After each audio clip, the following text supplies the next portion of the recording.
It's 5 o'clock in Burlington, Vermont, and while you may be getting off work, we're just getting started at the Guitar Factory, broadcasting live from the Media Factory.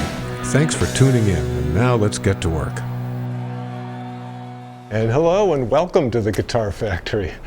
Very excited to be here with Bill Mullins today, and right now we're live on WBTV, and I want to point out, if anyone's listening at home, if you don't already know, there's like tornado warnings in effect and some heavy rain, so take precautions for that, and you might hear the rain here in the studio. So the roof might even get blown off at some point, but we'll just keep going. Probably when you start playing this, probably when that happens. I'd like that. Yeah. So Bill, I'm just going to embarrass you a little bit in the intro here. 7 Days called you a local legend. Oh. I said, among the finest rock guitarists to ever call Vermont home. That's really nice. And it is nice. And also, Mullin's guitar tone is a thing of wonder. Oh, all nice things to say. Very nice, yeah. All right. But tell me about like some of the different bands you've been in, who you play with now, and what you've been up to. I started playing in Burlington in the 80s, actually, so I was in bands back then playing Nectars and stuff like that, and that's where I first started playing music, and I played a lot of old kind of roots rock and roll, and also punk rock. I played punk bands. Blowtorch is one. Blowtorch, yeah, which is still going with Clark, who's was my roommate back in school, and played in a country honky-tonk country band called Chrome Cowboys for quite a while with Mark Ransom, Brett Hughes, and Gordon Stone. Oh, wow, that's a great lineup. And we played for quite a while, and Mark was a great pal of mine, and he was actually in my original bands in the 80s, the Fortune Tellers. So. Really? Yeah, Mark and I go way we went back, and rest in peace. Great guy. pal. And I play currently and play with Maple Run Band, which is also like an alt country thing. It's songwriter Trevor Christ, and I played some with Mango Jams, plays Zydeco music, and then I play some roots blues music with Dennis Wilmot on Saturdays at Red Square. Right. And then, there's Lone Star Chain was a great band. That had Creston Lee and Burette Douglas, and that's really good. If you can find that album somewhere, I don't know if it ever made it on the Spotify, but that was a cool band. And I played in another band with Creston called the Billionaires, which was like our Western swing band that we did with David Cam on steel guitar. Like it was a very old school Western swing. All right. Yeah. So this all has happened, and you didn't even mention Barbacoa. I know. I was trying to get to that one. But Barbacoa is like the longest running. Like that was sort of it's been quite a while I've been doing that, and that's kind of like the mainstay of where more my own tunes and some of the other things is more like a sideman hired gun kind of thing. Oh, also Mellow Yellow. And Mellow Yellow. Yep. But and then Barbacoa is sort of more just kind of I guess have more input into the recording and tunes and everything with that. That's understating things a little bit. Well, it is a band, but the other guys are great. Jeremy and Kirk, and great rhythm section. So it's cool. You have entertained a lot of people in Vermont, over the years. And we appreciate that. It's quite a few gigs. And you've made some good relationships with these guitar friends that you brought with you today too. Oh absolutely, So maybe just to get things like introduced into Barbacoa, sure. I've got a Dick Dale track, and cool. Tell me like how you started with surf, and what Dick Dale had to do with it. Yeah. Well, I liked surf music, and this was like pre-Pulp Fiction era, so that kind of gave it more exposure. whenever that was, late 90s or something. But 94, yeah, something like that. Yeah, and so but I've been sort of playing some stuff like that, and then I just was enjoying it. I just enjoyed playing that style of music a lot, and just kind of started doing it as like a whole band thing. Where it was like we could do a whole band, just doing this, and then I was writing surf tunes, and so it was kind of started that way. But yeah, I think we played with Dick Dale one time. That was great. Really? Yeah, we opened for him in Burlington? at least once, maybe twice. I can't remember. Yeah, he came to Burlington. So that after he after Pulp Fiction, I feel like he toured some stuff. So and it was amazing to watch him play, because he played the guitar strung upside down, so that's like partially. Really? I when I was watching him, it's sort of some of his sound is that. There's a few guitarists I know who maybe. Sort of like Hendrix. I think about it. It wasn't so much like Hendrix. It was like the guitar was strung upside down, so he was playing it. So the light string was on the top. So and that sort of. But he had a ferocious like right hand attack, he sure did, and he definitely established that sound of like like just sort of like a. Yeah. I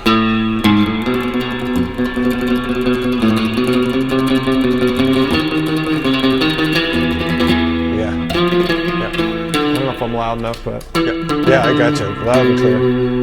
Yeah, something like that. That's awesome. Well,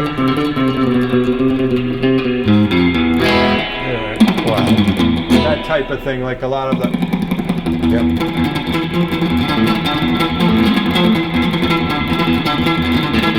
And it's a really fast right hand thing. Absolutely. A lot of. Well, I feel like he is the guy who kind of originally did that style, and then you sure did. There was. Well, I just wanted to say, when you said that right hand and how percussive it is, I just did a little research and read about him, on Wikipedia.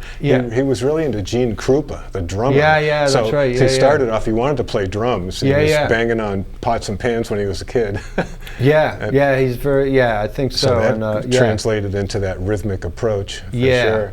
And the other thing, which is really interesting, that I never really knew all of this. He was a Lebanese American dude, and so his musical roots went back to some traditional Middle Eastern and Arabic traditional songs.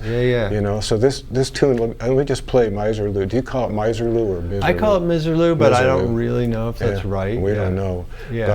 But let's take a quick listen so everybody's grounded in the history. This is 1962, and this is a whole new scene that Dick Dale just came up with on the California coast when he started surfing. Sure. And we'll cut away, because we can't play this on TV because of copyright, but the radio audience gets to hear some Dick Dale. So cool. Here we go.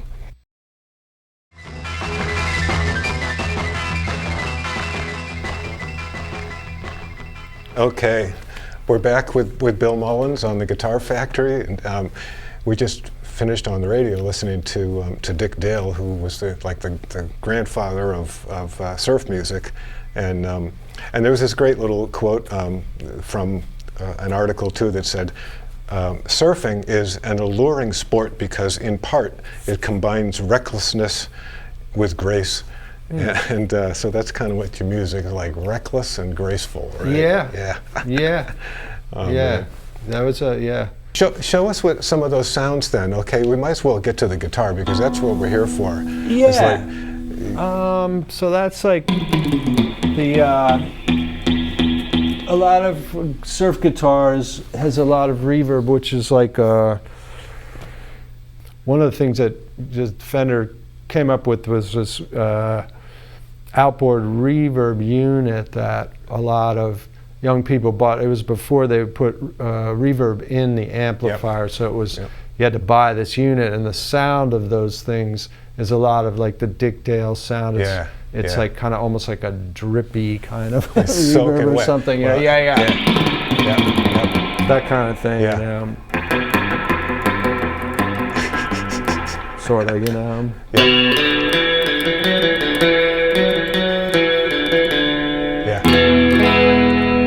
play today. So what do you have on your pedal board there? This is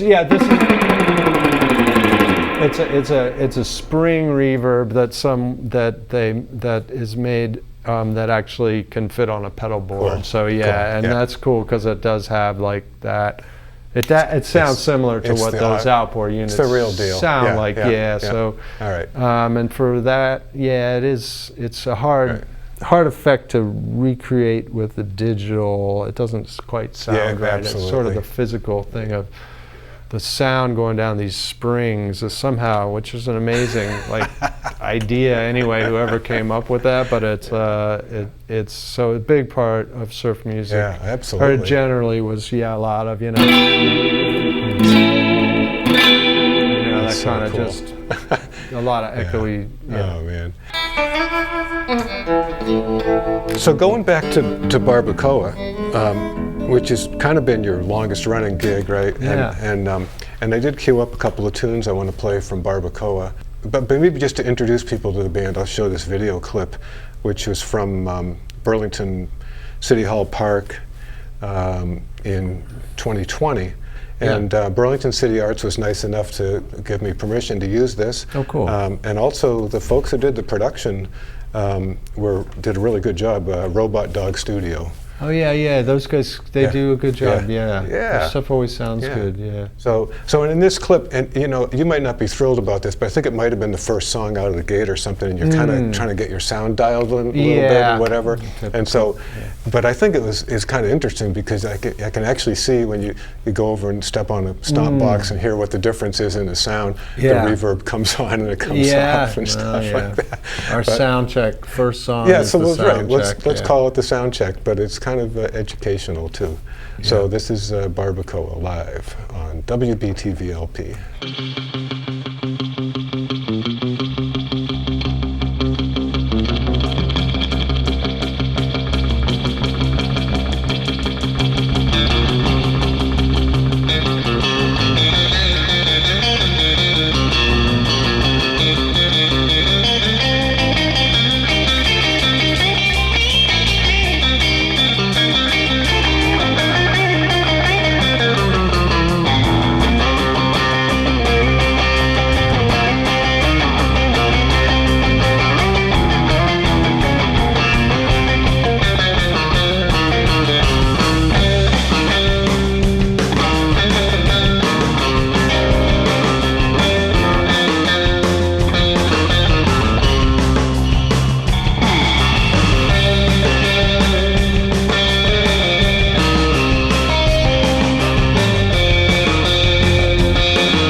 Nice. All right. So that was Barbacoa live at Burlington City Hall Park in 2020. Oh wow! And in case you just joined us, here you're listening to the Guitar Factory, and we're talking with Bill Mullins today, who was sort of the he's the guitar player in Barbacoa, but I think the songwriter, and when you have released what, 3, 4 albums, how many? Yeah, 3 Barbacoa CDs. Yeah. So these CDs there's CDs, there's albums. They're on Apple Music. They're on Spotify. Yeah.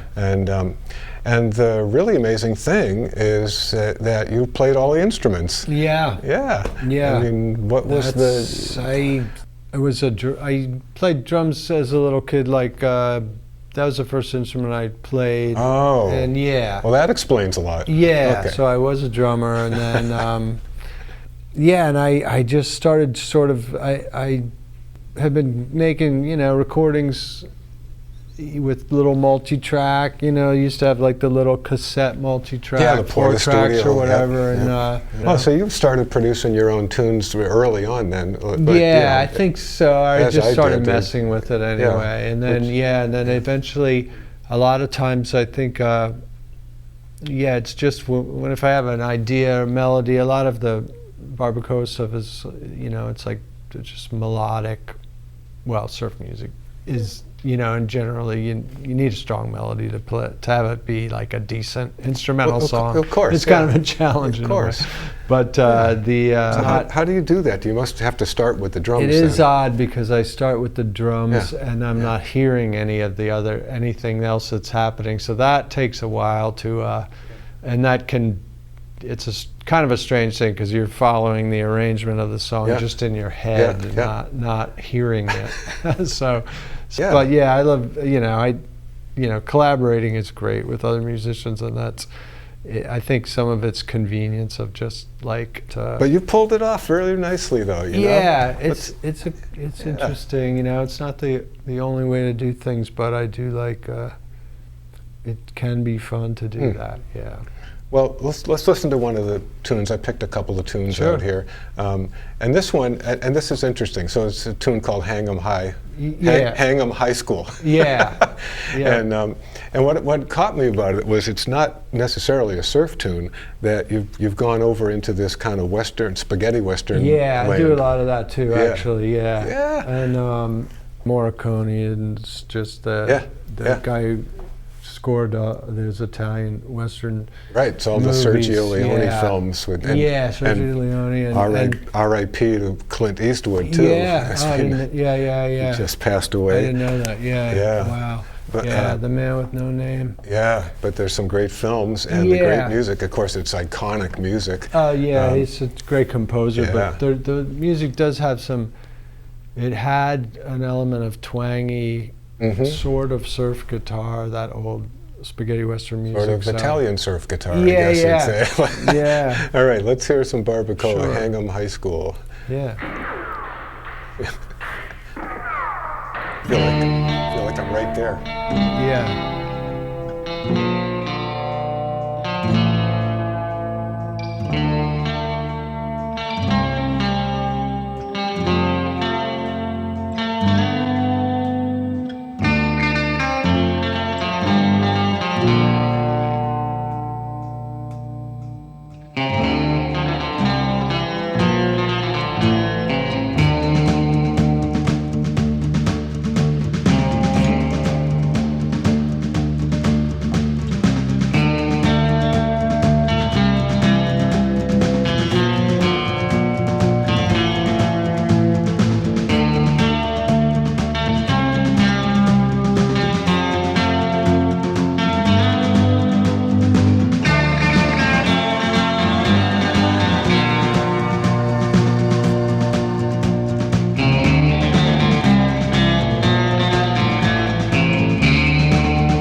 So that's Barbacoa. So that tune, like I said, kind of reminded me of a spaghetti western, and it's got that Enrico Morricone sound. But then the next one is a little twist. You know, this is a tune called Western Medicine, and this one kind of reminded me a little more of a TV show, like a Gunsmoke type of thing. Or something there's some of that going on as well. And this stuff goes way back for you. Then you were saying late '90s, maybe. Yeah, that last one was one of the original tunes from Barbacoa, and then this one is later than that. From 2000s. From the it's still pretty old. Wait, so let me find the name of the album, the Italian Medallion. Oh yeah, that's the album name. Yeah. And not only are you a master guitar player, but a master of puns. Yeah. Thank you. So here's the Western Medicine.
So those explosions, they sound like gunshots or something, right?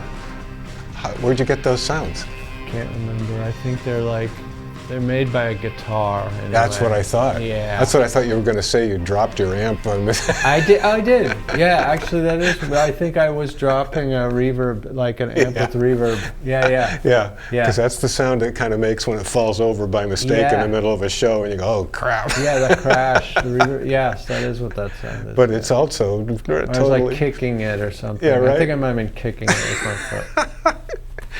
It's also like the sound of the Western gunshots, though. It's so perfect. Yeah. Oh, man. But let me hit one more Barbacoa, because this other direction that the band goes that's kind of fascinating is like this secret agent music. Yeah. Kind of spy music. Absolutely, yeah. It's also an influence. What got you into that? I guess, I don't know why those things all sort of seem on the same page for me or something, because maybe some like the James Bond, I mean the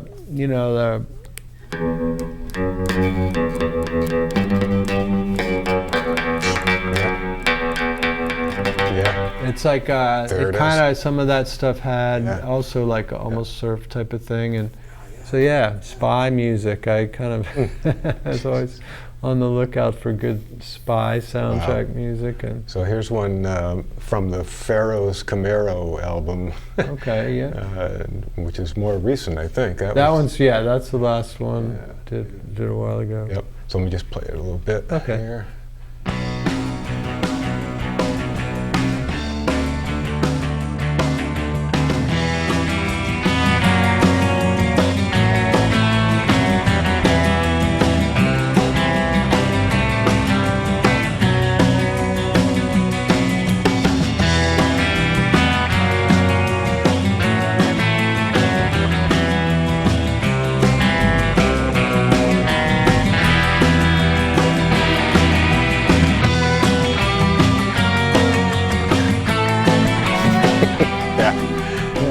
Right in there. It's the songwriting, it's really clever, and it's really evocative of those spy movies. Yeah, I don't know, it seems like an inspiration for some reason, a lot of 60s TV shows and stuff, Yeah.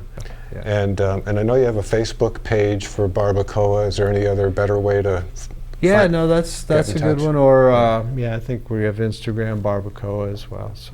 Right. And then Spotify, the music is on Spotify, Yep, and Apple Music, where I found it as well. Cool. Well, Jesus, thank you so much for coming in. Thank you, Ken. It's really fun. Yeah, and congratulations on winning all of those Name the Tunes. Okay, yeah. Wow, awesome. I can't wait to see what my prize is. Let's go out with this last song from Barbacoa and say goodnight. This is Ken French signing off with Bill Mullins here on the Guitar Factory. Oh, and in 2 weeks, tune in 2 weeks, Andre Macara is going to be on the show, cool. which will be another adventure with guitars. Yeah. All right, thanks, Bill. Thank you, Ken.